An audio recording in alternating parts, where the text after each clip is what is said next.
suis avec Nathalie Arsenault.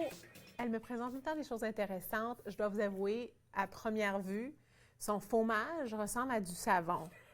Mais je lui fais tellement confiance. J'ai hâte d'entendre parler de ça. Qu'est-ce qui t'a donné le goût de parler d'un fromage faux fait de légumes qui ressemble à du savon? Non,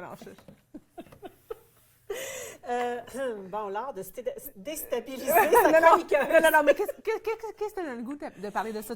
C'est une nouvelle découverte pour toi? Bien, dans le fond, c'est de chercher des alternatives pour faciliter les lunchs.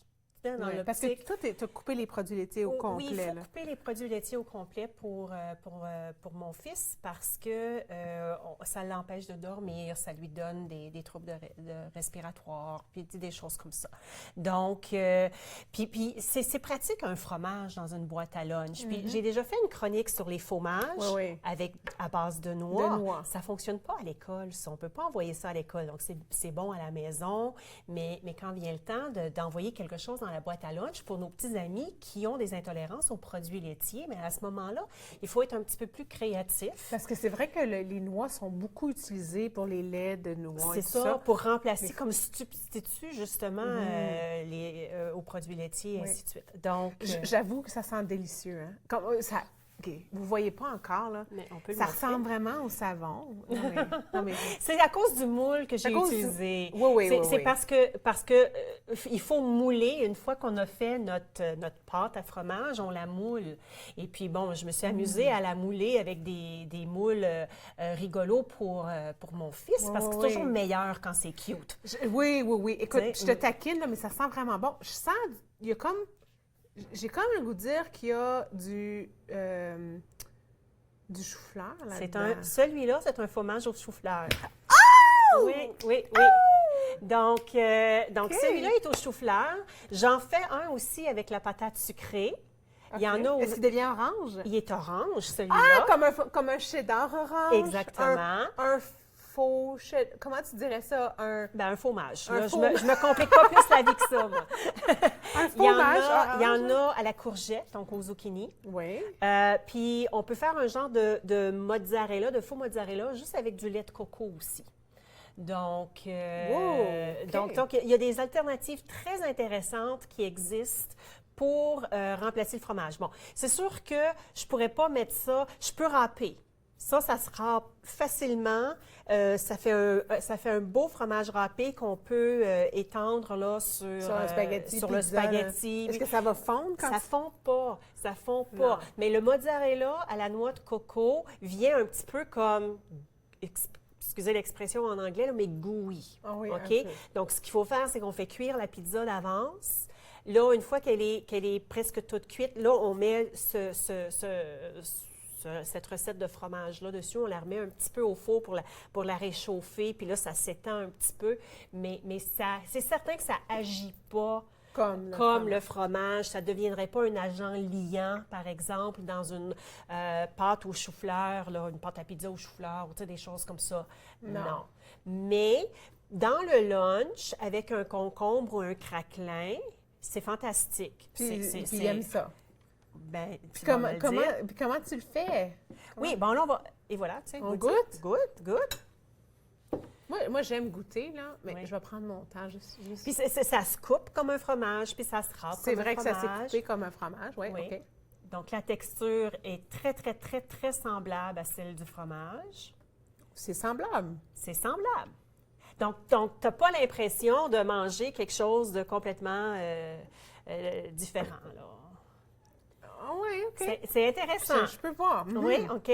Donc, pour faire celui-ci, purée de chou-fleur, 2 tasses de purée de chou-fleur. Donc, on fait cuire notre chou-fleur vapeur. Une fois qu'il est bien tendre, on le met dans le robot culinaire. Et puis là, on l'amène en purée. Une fois qu'il est en purée, on ajoute 2 ingrédients secrets magiques qui font toute la différence. De la gélatine. OK. Donc, qui va faire prendre le Donc, fromage. c'est pas végétalien. On pourrait le faire végétalien si on utilisait des flocons ou de la poudre d'agar-agar qui est fait à base d'algues. Ah. Donc, pour nos amis, pour les gens qui sont végétaliens ou végétariens, ils pourraient utiliser l'agar-agar. OK, Donc, ça ferait la même chose. Ça ferait exactement la même chose. Est-ce que tu as essayé avec l'agar-agar? Oui, j'ai essayé. Je vais juste dire agar-agar. Agar-agar, c'est bien le fun à dire. Le con agar-agar. J'ai jamais Personnellement, je préfère... on n'est pas végétalien ni végétarien à la maison. Personnellement, je préfère travailler avec la gélatine. J'aime beaucoup l'agar-agar, mais je préfère utiliser la gélatine à cause de ses propriétés protéines, parce que c'est très élevé en protéines. Puis j'aime aussi ses propriétés au niveau du collagène, puis tout ça. Là, Puis on en met combien? Dans cette recette-là, il y en a une demi-tasse. OK. OK? Et puis, on met aussi la levure alimentaire. Ah oui. Très, très élevée en fromagé, B. C'est ça qui lui donne sa senteur, puis son goût aussi un petit peu plus fromagé. B12 élevé. Donc, encore une fois, si on faisait un fromage végétalien avec l'agar-agar, puis qu'on utilisait la levure alimentaire, pour les végétaliens, ça, c'est très intéressant. Ça doit aussi être une grosse différence au niveau des calories, là. Parce que c'est au niveau du pourcentage de gras, c'est sûr que c'est énorme, la différence. C'est un chou-fleur complet qu'on met dans cette recette-là, donc au niveau de la fibre, c'est intéressant aussi. Est-ce que tu dirais que c'est facile à faire? C'est très facile à faire. Okay. Peux-tu comme... Donc, OK, j'ai fait cuire mon chou-fleur à la vapeur. Il est prêt. Je l'ai mis dans mon robot. J'ai fait de la poudre, de la purée avec. Une fois que... Puis là, pendant que mon robot tourne encore, j'ajoute ma demi-tasse de gélatine. Ça tourne, ça tourne, ça tourne. J'ajoute ma demi-tasse de levure alimentaire. Ça continue de tourner. Je m'assure que ça tourne au moins 30-40 secondes pour que ça soit très, très bien mélangé. Pas de que la sel, gélatine... on n'ajoute aucun sel. Une fois que ce mélange-là est bien mélangé, là, on ajoute, si tu veux, d'autres éléments qui vont venir ajouter du goût, du jus de citron, du vinaigre de cidre, des assaisonnements. Puis là, c'est là qu'on peut s'amuser. On peut mettre les assaisonnements qu'on veut. OK? Donc, on pourrait mettre des fines herbes, on pourrait mettre de la ciboulette, on pourrait mettre... Tu sais, on pourrait s'amuser à faire des saveurs différentes si on voulait. OK? Et puis, à la toute fin, quand le mélange a refroidi un peu, on peut aussi ajouter des probiotiques si on veut. Tu sais, ça s'achète en poudre de la probiotique. Donc, on peut en ajouter aussi dans notre mélange. On moule. Donc, on peut mouler avec des contenants en plastique qu'on a à la maison, carrés. Ou moi, je m'amuse à faire des formes intéressantes justement pour rendre ça le fun pour mon fils à l'école. Mais je congèle très vite, moi. Je laisse pas, ça se conserve pas très longtemps au fridge. Donc, ce que je fais, c'est que je le conserve au congélateur. J'enlève toute l'air, donc sous vide. Donc, je me prends un morceau ou deux congelé le matin, je mets ça dans la boîte à lunch congelé, et puis là, c'est frais dans la journée. Si je laissais ça, je ne pourrais pas laisser ça plus que 2-3 jours au fridge. Je trouve qu'à ce moment-là, la senteur du chou-fleur devient encore plus corsée. Et puis... Est-ce que c'est la même chose si tu veux utiliser la patate sucrée? C'est très semblable quand on utilise le zucchini ou la patate sucrée ou même le mozzarella. Donc... c'est le processus est très, très, très semblable. On utilise soit le robot, soit le mélangeur. On rend tout ça en purée. Et puis, on peut faire aussi mélange patate sucrée carotte, si on veut que ça soit encore plus orange.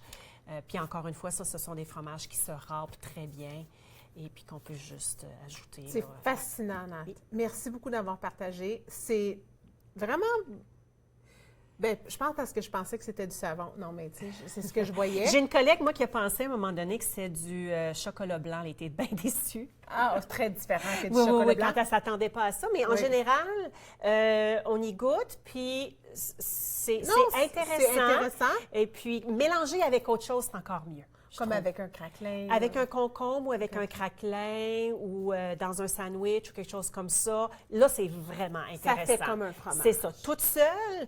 Quand tu t'es pas habitué, il faut que tu développes l'habitude un peu, mais c'est pas mauvais. Non, c'est pas mauvais juste différent. Puis parce qu'un fromage traditionnel a vraiment quelque chose de différent. C'est ça. Ah, puis un autre ingrédient que j'ai pas mentionné qu'on a là-dedans, c'est de la purée de noix de coco pour lui donner une certaine onctuosité aussi. Ah, OK. Donc, on pourrait en mettre un petit peu plus, ça serait un peu plus onctueux. Mais merci beaucoup pour cette trouvaille-là.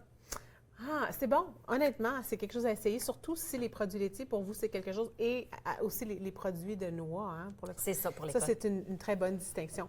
Restez là après la pause avec Kelly Wheeler et on parle de son entreprise après ceci. Merci beaucoup.